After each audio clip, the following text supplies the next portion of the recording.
Namasté, bonjour à tous. Je suis très heureuse de vous retrouver aujourd'hui dans cette vidéo capsule en ce jour du portail 555 pour vous présenter un petit peu ma vision, ce que je ressens des énergies de ce portail, cette ouverture actuelle. Et dans un deuxième temps, vous proposer une méditation guidée pour vous accompagner et recevoir au maximum les magnifiques énergies qui se présentent à nous aujourd'hui. Donc vous retrouverez cette vidéo en deux temps avec dessous la vidéo le timing. Bien sûr que les explications, elles peuvent être écoutées n'importe quand, elles peuvent aussi tout à fait être zappées. C'est important par contre, si vous voulez faire la méditation, de vous arrêter, de prendre un temps pour vous, un temps d'intériorisation pour pouvoir recevoir au maximum ce qui vous est proposé. Donc c'est quoi ce portail 555? Déjà on parle de chiffres qui se suivent, de suites de nombres. Moi j'ai toujours été attirée depuis tout le temps, je crois, par les nombres doubles, les nombres miroirs. J'avais entendu, je ne sais plus quand, mais c'est si vieux, que c'était un clin d'œil des anges. Et je trouvais ça très joli de se dire que chaque fois que je rencontrais sur une horloge numérique un chiffre, à l'époque c'était souvent 11-11 ou 12-12, après c'est devenu 13-13, ça a évolué un peu avec les années. Et avec moi, enfin il y avait plusieurs chiffres comme ça, 22-22, 16-16, des chiffres qui me correspondent on va dire et que je voyais régulièrement sur les écrans numériques. Et j'ai pris l'habitude depuis à peu près toute ma vie de saluer et de remercier les anges ou les êtres de lumière qui nous font des clins d'œil à travers ces chiffres. C'est devenu une pratique courante aujourd'hui, j'ai appris ça cette semaine avec ma fille et une de ses amies, donc 17 ans. Et je les ai vues en face de moi à table se toucher le nez deux fois comme ça en criant 20h20. Et ça m'a fait très plaisir parce que bon, ma fille elle était un peu éduquée avec moi, donc clairement, elle a l'habitude de dire bonjour aux anges et aux êtres de lumière chaque fois qu'elle voit un chiffre double ou bien un chiffre miroir, un nombre qui lui parle. Mais quand j'ai vu son amie le faire et qu'elle m'a expliqué qu'en fait c'était devenu une pratique courante chez les jeunes aujourd'hui, de se toucher le nez quand on rencontre une heure miroir ou une suite de nombres, j'ai trouvé ça juste exceptionnel. Je me dis qu'il y a quand même pas mal de magie qui revient sur Terre parce que bon, moi je suis plus toute jeune, mais ceux qui connaissent ma sorcière bien aimée savent que c'est un petit peu magique de se toucher le nez, ça peut faire des petits miracles. Donc tout ça pour la blague, mais pour vous dire que ces suites de nombres, ces chiffres qui se suivent et qui se doublent ou qui se mettent en miroir, moi, ils m'ont toujours parlé. Je pense que la mathématique, les chiffres, ça fait partie vraiment, avec la géométrie sacrée d'ailleurs, entièrement de notre univers cartésien, mais aussi spirituel. Donc ce 555, c'est quoi? Le 5, d'abord, si on le prend dans l'unité, c'est un chiffre qui se trouve en numérologie, donc au milieu du chemin du cycle d'évolution, donc de 1 à 9. C'est un chiffre qui vient juste après avoir posé la structure du 4, qui pose les bases, les fondations. Du coup, le 5 amène un mouvement. Il va nous inviter à aller de l'avant, il va nous inviter au changement, à la liberté, à innover. Voilà, c'est vraiment comme si on nous soufflait l'envie d'avancer vers quelque chose de différent et de nouveau et peut-être de plus gai et qui nous ressemble plus. Si on additionne ces chiffres et qu'on les continue, c'est sûr qu'avec 5 fois ce 5, c'est un sacré nombre de passages. Et aujourd'hui, de ce que je reçois, de ce que j'ai lu et de ce que j'entends, je ressens dans l'énergie, je crois que c'est vraiment un signe qu'on est très très accompagné au niveau de la lumière, au niveau des anges, des archanges même, et de plein d'autres sources de lumière pour accomplir un vrai changement dans notre vie aujourd'hui. C'est quoi ce changement? C'est passer d'un état finalement où on est un peu victime de notre vie, où on est un peu comme des marionnettes qui avançons avec notre personnalité, celle qu'on a forgée avec les difficultés de la vie, et qui avancent un peu avec des pouvoirs très limités sur ce qu'on peut avoir comme potentiel de créer notre vie aujourd'hui. Et les changements qui sont invités, et particulièrement depuis 2020, depuis l'arrivée du Covid. D'ailleurs, pour la petite histoire, j'ai appris aujourd'hui que Covid-19 était un mot qui était rentré dans le dictionnaire au féminin et au masculin. Donc on peut l'utiliser la Covid-19 ou le Covid-19. Quoi qu'il en soit, ce Covid nous a invité vraiment à un chemin d'intériorisation où tout à coup plus rien n'a fonctionné, où on n'avait plus la possibilité de faire quoi que ce soit d'autre que de retourner rester chez soi déjà et avec une invitation d'aller voir un petit peu à l'intérieur comment ça se passe, parce que ce qui se passe à l'extérieur, c'est jamais très différent de ce qui se passe à l'intérieur. Alors quand on voit le monde, moi quand j'ai vu l'année passée, il y a une année, le monde, comment il allait, et je me suis dit, oh là là, mais je vais avoir des sacrées choses à découvrir aussi à l'intérieur, parce que si c'est comme ça que je ressens le monde à l'extérieur, il y a des choses comme ça encore en moi. Et ça a été effectivement une année intense en fait de transformation personnelle pour essayer de mettre plus de calme et moins de chaos ou de conflits à l'intérieur de mon propre monde, et du coup de regarder le monde extérieur d'une manière différente.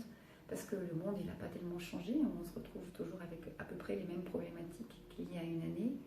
Par contre, moi je le ressens d'une manière très très différente, j'ai l'impression que tout ça, c'est comme si c'était un peu loin de moi, je ne me sens pas contrainte par toutes les choses que j'ai pu devoir annuler ou pas pu faire ou faire différemment.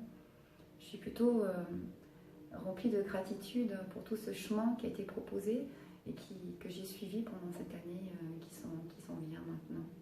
Et là, on arrive dans une deuxième phase où une fois qu'on a été à l'intérieur, qu'on a été visiter ces zones en nous, comment on s'habite finalement à l'intérieur, qu'est-ce qu'on va vibrer donc vers l'extérieur et pouvoir créer dans nos potentiels et dans nos vies, vient un deuxième mouvement d'aller vers l'extérieur, donc de créer, de mettre ça dans la matière pour pouvoir vivre la vie qui nous ressemble le plus et le plus épanouissante possible, qui soit plus vraiment axée sur notre personnalité, sur notre ego, sur notre petit moi qui va avoir l'habitude de fonctionner quand même dans un aspect très limité au niveau du pouvoir personnel, souvent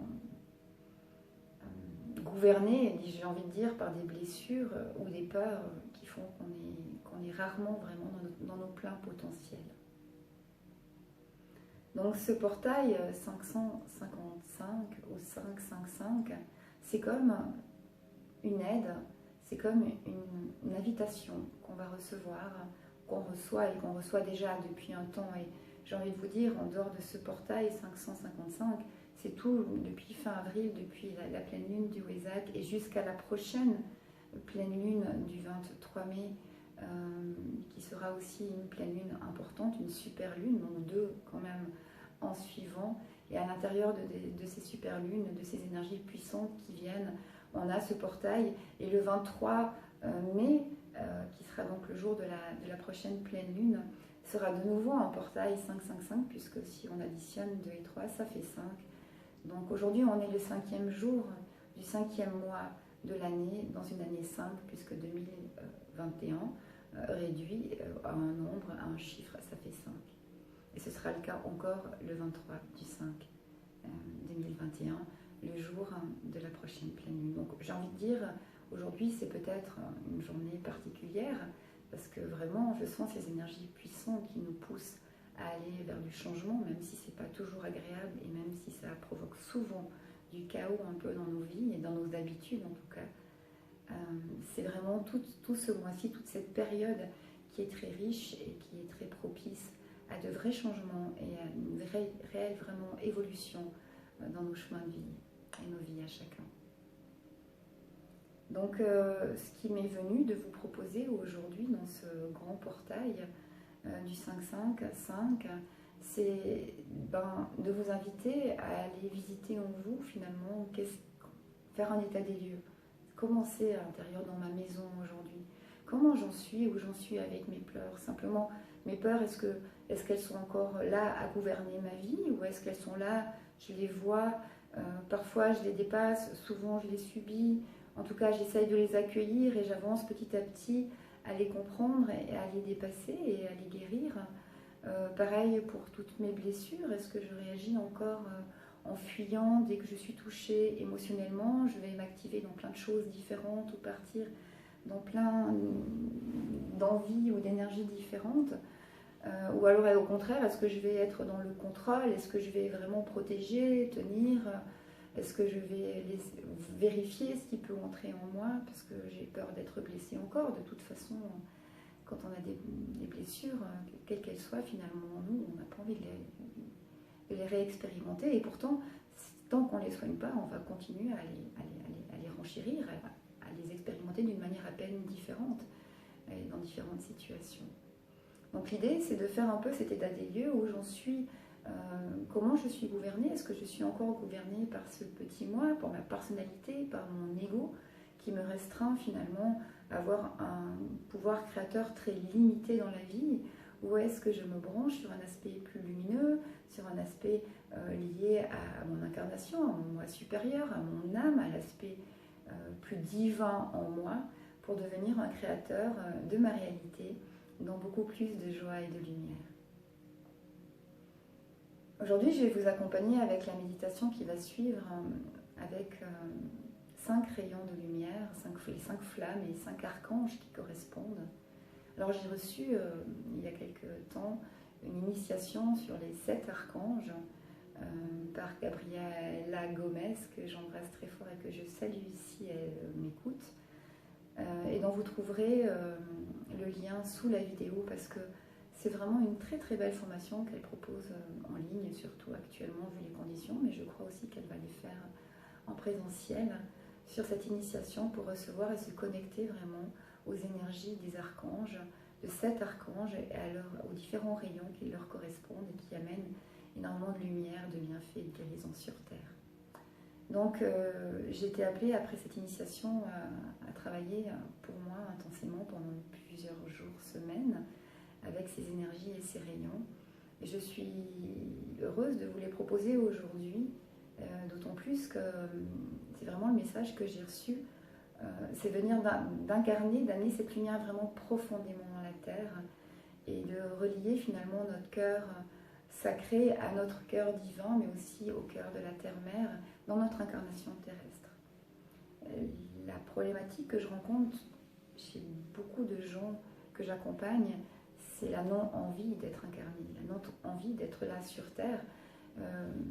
Il y a comme un refus d'incarnation qui fait qu'on vit un peu cette vie basiquement, mais il y a toute une part de nous qui aurait envie d'être ailleurs et qui ne se réalise pas concrètement jusque dans la matière. Voilà pour les explications. Donc il y en aurait certainement beaucoup d'autres à dire. Je pense que c'est toujours important d'évaluer le chemin qu'on a déjà fait, de ne pas hésiter, de se retourner, de regarder derrière soi. Et si vous êtes sensible ou pas aux chiffres et aux suites de chiffres que vous allez rencontrer au cours de vos journées, ressentez en vous si ça vous fait quelque chose ou pas. Plusieurs diront que c'est de la superstition, c'est pas grave.